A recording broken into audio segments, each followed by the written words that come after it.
All right, welcome back to the Jiu Jitsu Mindset. It's Pete Deely, and again, it's just me today. Professor Lucas is out there being the superhero that he is, teaching and making the world a better place. I'm pretty sure he started with his day with submission coffee, though. Still not classified a performance enhancing drug. Those of you who have reached out to ask me how to get it, and they want to take a look at our online class for kids, Jiu Jitsu Superheroes. If you go to the jujitsumindset.com, you can get on our mailing list. Week after week, we have just amazing conversations, and the divine brings these extraordinary people to us, and my record remains unbroken. I have another wonderful person who's going to spend some time with us today. So, Professor Zanotti-Ferrari, thank you for spending some time with me, Professor. Of course. Thank you for having me. I'm so excited. So, Professor, we spend our time here really talking a lot about the role that Jiu-Jitsu has played in our guests' lives and the guests' lives, or excuse me, the people's lives within their constellation. And as I was doing my research coming into this, you have you're spinning a lot of plates in your life. There's a lot of balls in the air, Always. and you have a lot of talents in which you're engaging with people too. Everything from Body by Jen, where you're talking about nutrition and exercise, along with being a professor of jujitsu and all of that. So you're all in on this lifestyle. This is not, you don't have a toe in the water. You're Got my all in. jujitsu tattoo. So we've Okay. got it. Jujitsu forever. Jiu-Jitsu forever in the Greek ellipse, Infinity though. infinity. Yeah. Yes. So given that this is a life that really is pointed on the Jiu-Jitsu road, if I was to say, if you weren't on this road, who would you be and what would you be doing if you weren't doing this? I'd probably still be in an unhealthy marriage. It's Okay. my Okay. previous marriage. Probably not as healthy. I'd like to think I still would have gotten on my health journey. I did get into working out and fitness and nutrition before I started my jujitsu journey. Okay. But I definitely think mentally I'd be in a much different place Mhm. where I would not really feel as empowered or strong mentally and would probably settle for certain things that I shouldn't.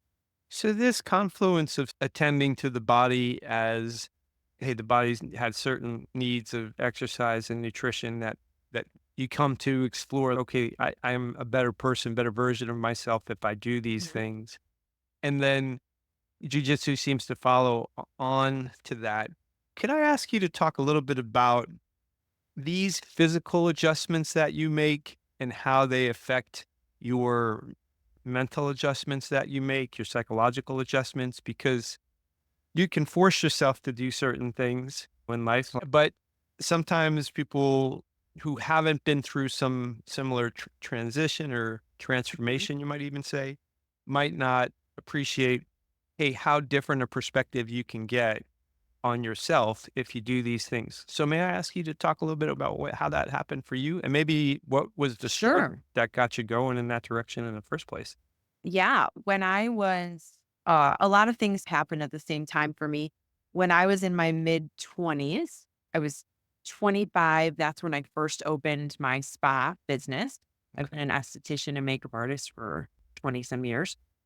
And I was also in a very like unhealthy place. I had gone through a bad breakup and I was 230 pounds.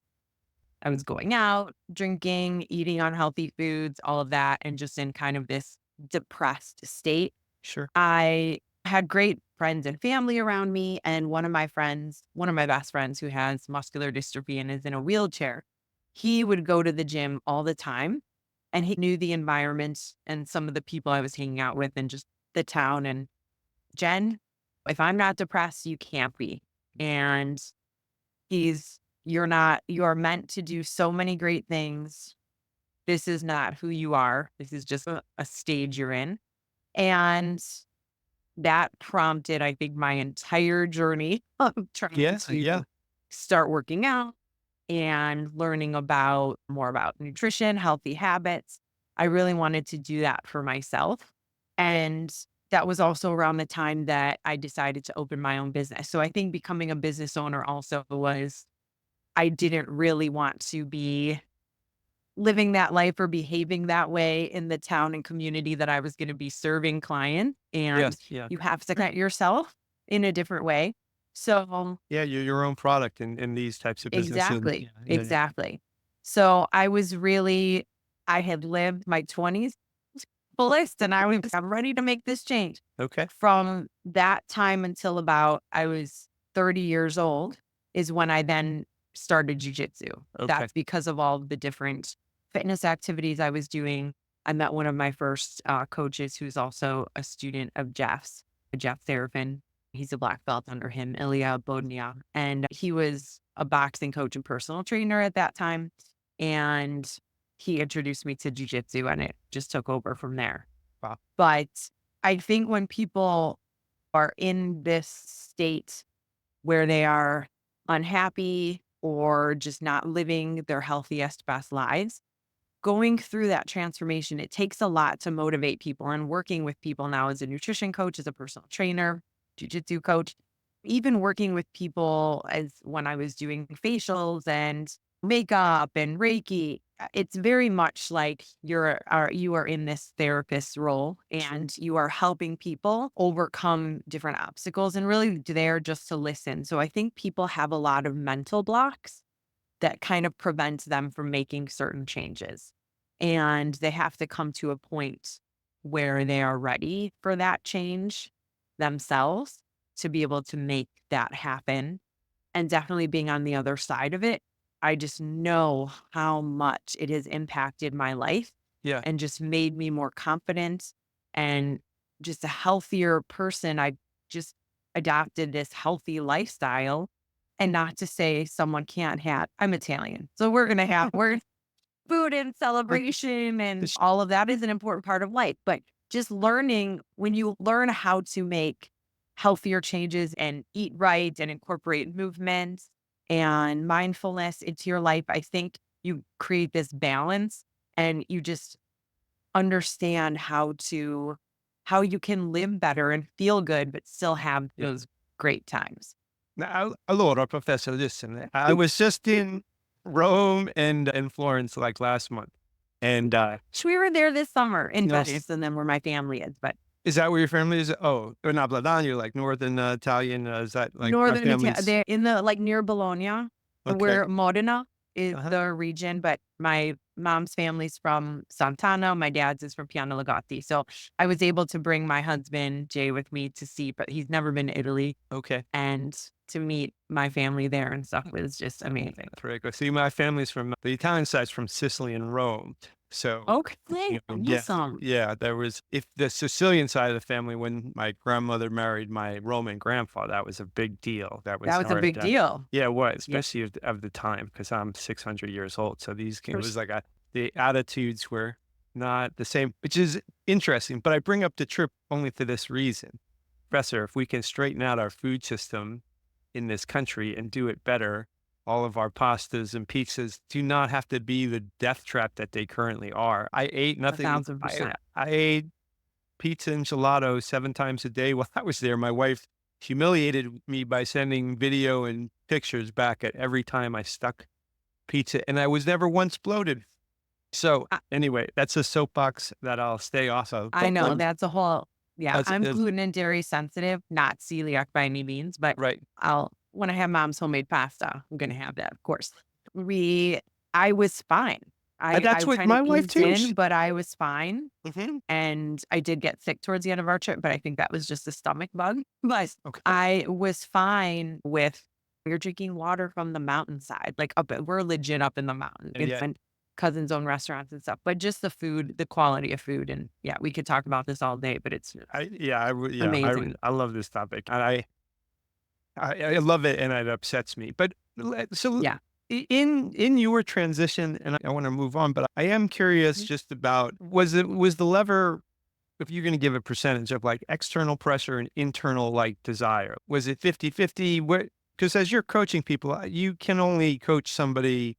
You can't coach somebody beyond the extent that they want to change. Like they have to Yeah. elect to want to follow you. And for you, was it a light went off and you fell in love with jujitsu because you reorient your whole career around becoming a professor, and jujitsu now is not just something you love, but it's also it becomes an important part of your economic life, and that often changes Absolutely. your relationship between you and the art itself.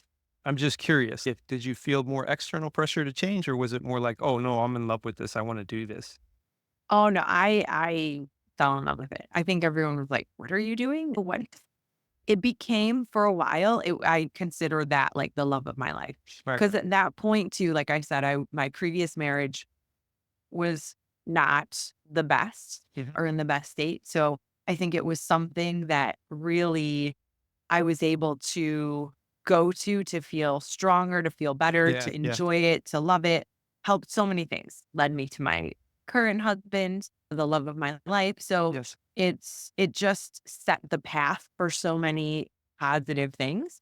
But it was something for me. There was no external pressure. I was just Okay. introduced to it and fell in love with it. And then met Jeff and everybody all was off. They became People my in your thing. family. They were Yeah. there for me. They were through so much. And I loved it so much that I did shift my business. It was very unique before I moved out here to Maryland. I had my space where I was still doing facials, I was doing waxing, makeup, and then I was teaching jujitsu classes in my space and I was doing personal training sessions. So it was very unique. It Yeah, I was like all the that. things that I love. Yeah. And I think they all fit very well together in a sense for mind and body. It's just, and then coming out here, my husband has had his gym for about 15 years. And he's also a writer and actual professor, a professor of jujitsu and a professor at a college. But I took that over and have been managing the school, and I'm the main jujitsu coach and just managing personalities, doing all the admin, everything that I love. And it's just impacted my life so much, but I absolutely love it. I love it even more. That's so wonderful. These, in my mind, are a series of inner conflicts in a sense that, like, you have an old way of being that's in conflict with a new way of being, and that gets Mhm. played out, I think, many micro competitions of which direction do you pick. The whole Native American idea, you got two dogs inside of you, the good dog, the bad dog, who wins? The one you feed the most. And so in my mind, you're talking about something that only the details of I won the competition at 10 o'clock in the morning where I wanted to do this. And instead, I went this way because I'm sure this wasn't just an effortless fairy tale of you never had any bumps in the road. It had its times.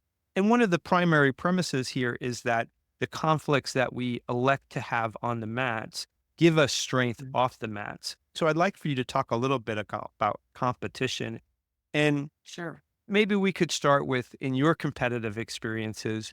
If I say, Professor Jen, tell me the most memorable fight you've been in, you can pick it. You can pick whatever fight you might like to describe, but maybe you could describe that to it. And behind that question is two questions, which is what did that conflict reveal to yourself about you? Because I feel like sometimes there are things within us that we do not know until we're forced to call them up.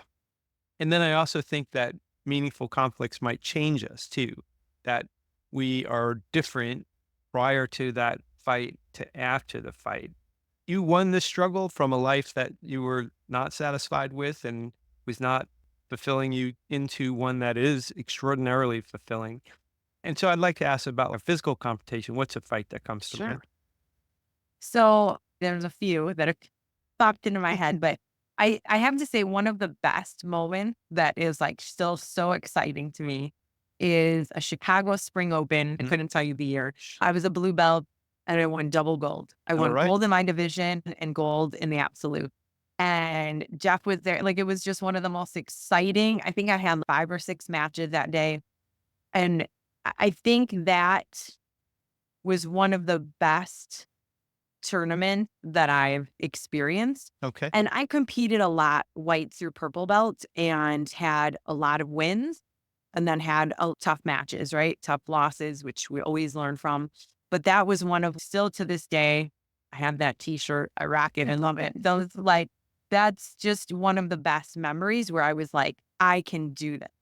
Okay. And it's funny because I feel like I want to channel that blue belt Jen. Sometimes in this phase now, at black belts, brown belts, I didn't really compete because it was during COVID. Okay. I had a super fight at purple belt, which I will tell you, I do not like super fights. I do not like the pressure of all eyes Yeah, yeah, yeah. see. And I did not do well in that. And I think that kind of scarred me for quite a while. Started competing again at black belts. My third tournament was this past year at Masters Worlds. And I think that was one that I felt like I wanted to participate in. I had gone to Italy over the summer, so I took a little time off and then went into it. I was on the fence, but I was like, I'm going to do this. I'm going to go. And I just felt like my mindset wasn't there 100%. Um, my training was always, I always like to stay comp ready. That's just I think one of the most joyous parts of jujitsu for me is the training. I just love that no matter if I'm competing or not. But I went out in my first match and I got caught. I got Sure. caught pretty Yeah. quickly and I just was like, "Oh my god, this is over. I can't believe it." And Yeah. just that I was so upset and I remember one of my good friends, Rachel, who I'm going to tell you about later, Okay. but she was coaching me and the problem isn't your jujitsu, it's what's in between your ears. And that sat with me because I am so that person for so many other people Yeah. where I am their cheerleader. I will believe in you. I can give all of that advice and guidance. But when it comes to myself, sometimes that's the struggle.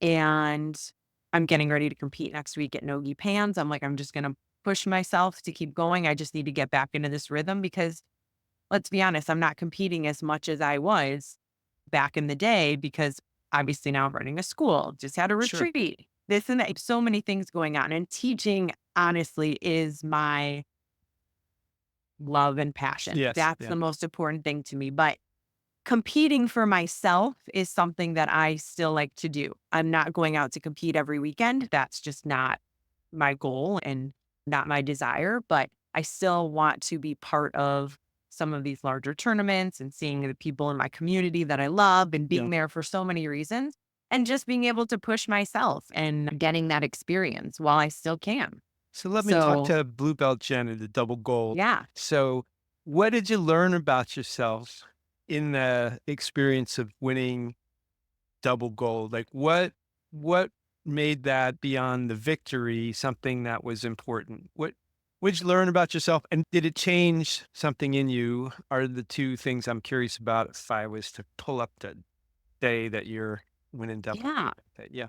I think I had been through so much at that time period and I was still going through a lot. Yeah. So I think, some people might have thought, oh, this was a phase or this was that. I don't want to say it was in a sense of proving people wrong, but it was Right. more so giving me like the belief, look, I am strong and I can Yes. accomplish what I set my mind to. Yes. And even when I might not think, oh, sometimes we get in our head, can I beat this person or can I? And it's really about you.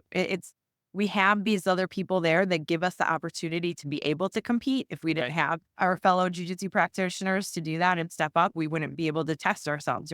It really just gave me the strength, like, I can do this.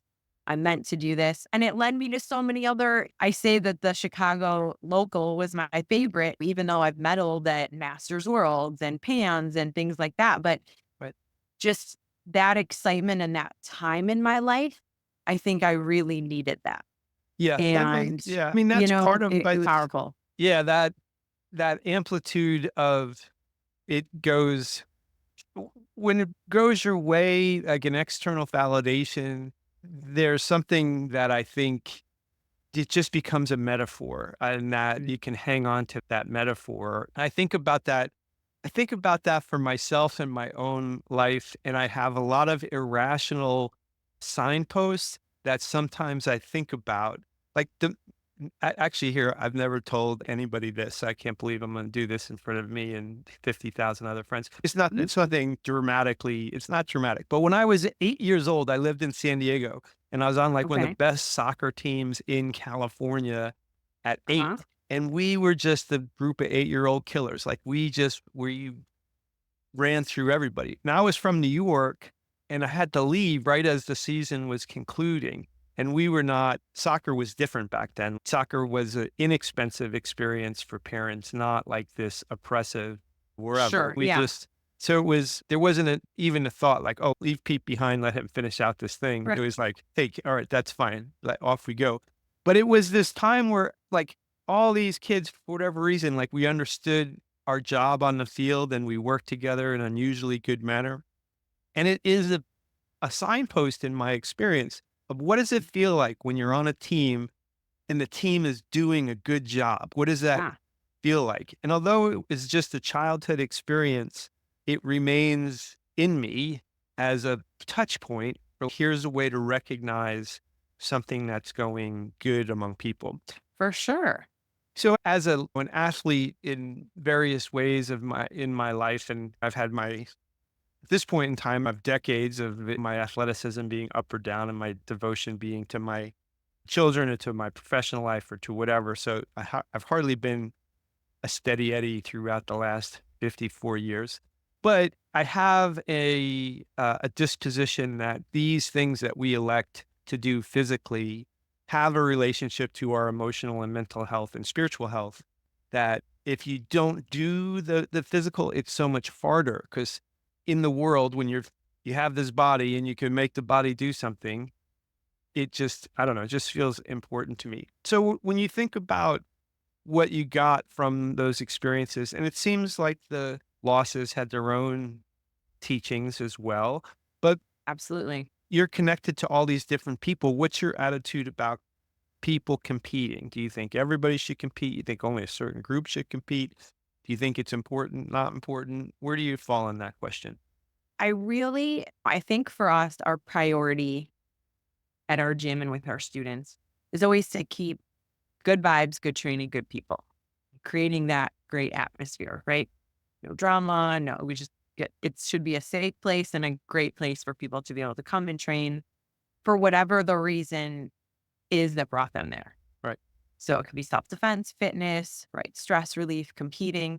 So we want to create an environment that's supportive of hobbyists as well as supportive of the competitive athletes. Right. And having a little bit more experience in that competitive world, when I came, I really started instilling competition classes and things like that to introduce people a little bit more to that side.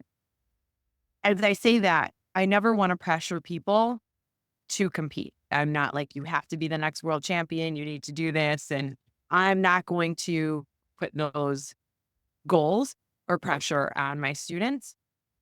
But with that being said, if that's something they want, and I try to make that very clear, we will support you in whatever your goals are. Maybe you want to teach. I started teaching in Blue Belt. I had supportive coaches Right. that allowed me to do that because that was something that I was naturally inclined to do and I thought I was good at and Right. had the support to do it. And I've been teaching ever since. I do think though, at least doing one tournament Yeah. is a great experience for people because although we can get in the gym and roll and we do have that physical practice where we can pressure test our Yeah. jujitsu, which is super cool and we love, it's a whole different game. It's a whole different mindset and practice in and of itself getting ready for a tournament and just being in the tournament setting Yes. Yes. and I think it just teaches you a lot about yourself. Win or lose, it doesn't matter what the result is. I think it's just great being able to go out there and experience it. So if someone's on the fence about it, I will say, let's do a local tournament. Let's go out, something like a grappling industries or where you get like round robin. You're guaranteed a couple matches. Yeah. Like Yeah. just there's no pressure on it. It's there to have fun. You're there with your team. And if you never want to do it again, great. But I do think it's a great experience to do at least once so people can really just learn about themselves. I also think you pretty much get an equivalent of 3 months of jujitsu from that one competition because you learn so much about, oh my gosh, this really works well, or this does not work, or I need to learn this and work on that. You realize the whole aspect of nerves and the adrenaline dump is very real. Yeah. And just being there in that environment, even if people don't want to compete, I highly encourage them to come and support and be there as much as it is a team Yeah. endeavor and you're helping your teammates get ready to compete. So you're very much part of it. And I think it's just great for people to be part of that environment and learn and see and watch some great jujitsu. Yeah, so agree with you on all counts, and I think Professor Lucas and I will joke that it's the biggest individual team sport out there, right? Like, Sure. because you Absolutely. can't. There is no doing jujitsu really on your own. Like, this No. is you were. It's a requirement to have another person, and that I the the facing the anxiety in a it's which is false anxiety for most all of us. Like, Mhm. for me, I compete in very friendly local type tournaments, right? Like, Sure. and nobody's watching to see if they're going to give me a contract at the end of the fight. In fact, nobody generally is watching other than my very kind teammates who Mhm.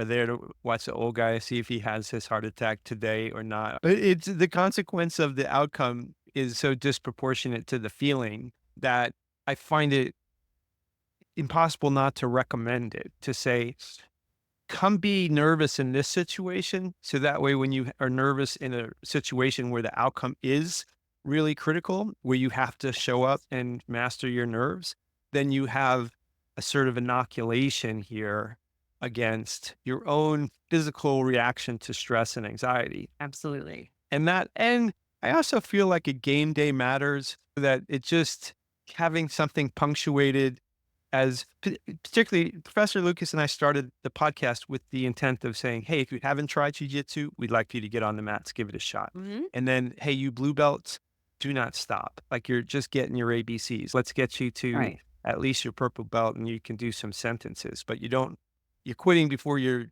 can start to really acquire the language. And then you can decide maybe this is enough to know or not." But in other words, to keep people engaged. A competition, if you pick a competition 2 months out, you're gonna think about it because you're gonna think about what you're eating. You're gonna think about Definitely. even if not gonna complete at, like, a high level, it's gonna be an irritant to your behavior. "Oh, maybe I It's should." still something, yeah, I think I'm very self-motivated, so, like, I will always train and eat well and do that's just who I am. I'm Right, a Capricorn, I'm very, like, goal-oriented, right. that's just who I am. A lot of people need a goal, right? And they Mhm. need something to be like, "Okay, this is the goal date of my competition. Okay, so now it's gonna light that fire to get them to really focus, work harder, focus on their nutrition, whatever it may be." And people like to have that to set those things for themselves. Yes. And I think that's important. And first and foremost, I want to share my love of jujitsu and get more people doing jujitsu. Yes, yes. And if then they're like, yes, that could be the next layer. Like, I want to try to compete after they've been training for a little while. Let's go. I say, get it out at white belt. Come on, let's go. That Absolutely, way, yeah. try it and see how you like it. But you don't want to, I think sometimes the pressure's on a little bit more for people when they wait till like blue or purple or brown, never competed before. Sure. So it's go out there, get after it. And I feel like there's a little less, there shouldn't be pressure. I know we put pressure on ourselves, but it's more about just embracing the experience and Yeah. you're going to learn every time. Like I Yeah. said, no matter what the outcome is, of course, everyone likes to win, but you're going to learn so much from that experience. Well, that's what you're paying for the pressure. Like, it's like, organize it, have people look Exactly. at you, have someone, like, have the Yeah. refs. Those are as we talk about, like, competition and all that, we obviously we both agree, like, jujitsu has a transformative power for many people, and as Mhm. somebody who's taught, you've taught since you were a blue belt, so it goes back a long way in your experience. Could you talk about perhaps your favorite story of how jujitsu impacted another human being in your circle of jujitsu people? Yeah. I think it's hard to pinpoint like just one person. Sure. I think watching, and we've touched on this throughout our chat, but watching how much jujitsu has given people confidence or impacted their life over time. Maybe people are coming in and they're not at their healthiest version, or they're overweight, or there's health issues going on, or they're in a bad relationship, or Yeah. they need it for self defense, like to really understand how to become stronger and more empowered physically and mentally. And just seeing how over time, we have so many people, and someone asked me this when we were at Masters Worlds, one of my students, we went to dinner after she won at Purple Belt Jiu Jitsu Con. And we went to dinner and she was like, she's taking on more of a coaching role. And who are some of the people at the gym that like you maybe thought were going to stick with it or not, or like were surprised by and have had the most change. And there's so many people now when you think about it as a coach, but even as a teammate, you're with these people for a long time in their life. Yeah. And we connect so much quicker with jujitsu people, Yeah. as you and I were talking about at the beginning before we started recording. But you have to trust your training partner. So I think that's why Yeah. like relationships are built so much quicker than a typical relationship outside of jujitsu, right? Yeah. You have to trust them because they can physically hurt you. So that trust is built, and we just see how it's impacted people's lives and how much they've changed over time and how important it's become to them. I've seen people become engaged or Yeah. get married, have kids together when the family just like grows and they've met so many cool people through jujitsu. So Yeah. just the positive impact it's had, whether it's been, we've had a couple of these like 14-year-old kids that have come in and they've like, you could tell they haven't had much else in their life to really do outside of jujitsu. And now they're like, they hang out at the gym all the time. They look like they're 20 years old, but they're really 14. We got to remind ourselves of that sometimes. Yeah. Yeah. And they were a little bit overweight and like they're coming in, they're training, they're looking up to people as mentors and they're wanting to learn, but they have made such a physical transformation. And you see this all the time, just this positive outcome from people coming in to train. So it's just a beautiful thing to step back and watch Yeah. because I think there's a lot of things that happen that people, it's a side effect, right, of jujitsu. It's not really their main goal when they first walk in the door. They don't know what to expect. They might Yes. coming Yes. in to Yes. learn how to defend themselves and they've lost 40 pounds. They had a whole new community of people that are in their lives Yeah. supporting them and have all this confidence. Yeah. So Yeah. I think that's extremely powerful to watch and see. It's great, of course, seeing people become like world champions or avid competitors, but I think it's really just the average person who comes in and is maybe not in the best state mentally or physically and watching how much their life gets impacted positively by jujitsu. Yeah. Come for the jujitsu, stay for the people in a sense. It's the Yeah. when I think about other endeavors that I've done, I've talked a lot about the CrossFit community felt similar in my relationship with them and that Mhm. the amount of support that was given to the not top athletes in those training sessions, competitions. In a Sure. similar manner, I competed at similar type of competition, local friendly. I was never Reebok was not checking my time, Yeah. so I was not that guy. But in soccer, I think that was my college sport, my sport of much of my youth. There are different communities than this one. There's something about this, and for me, it hinges on that trust that you talk about.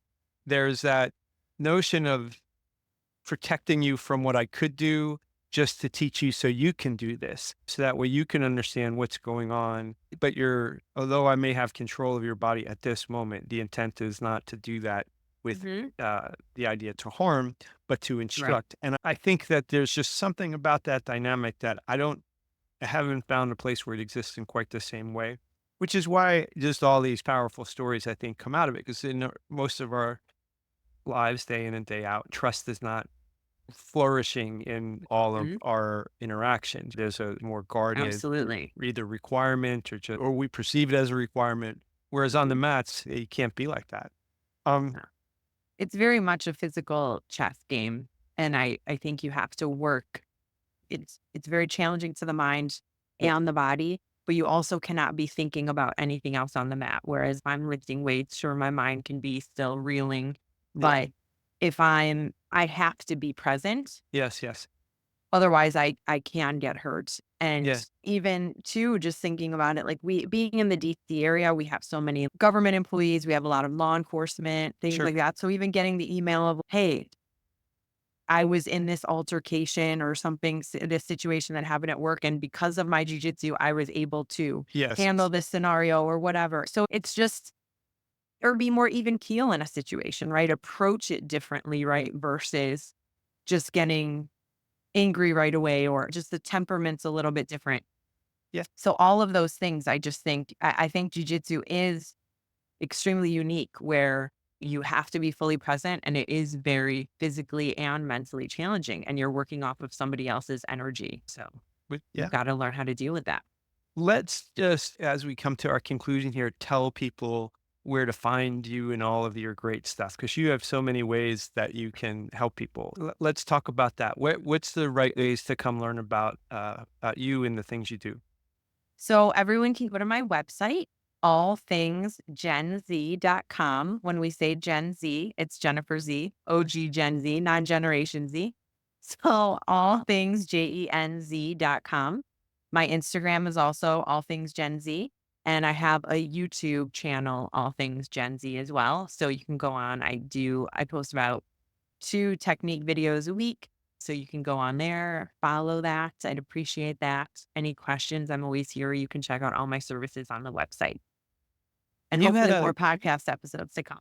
Yeah, come on, get on the podcast. I I have know a so many guest for you. podcast episodes, but I got to get back. And then just because it is a curiosity of mine, and I'm exploring the possibility of putting together a retreat that would happen in Portugal. So, like when I hear retreat, I'm always interested Yeah. in that. Tell me what your most recent retreat focused on.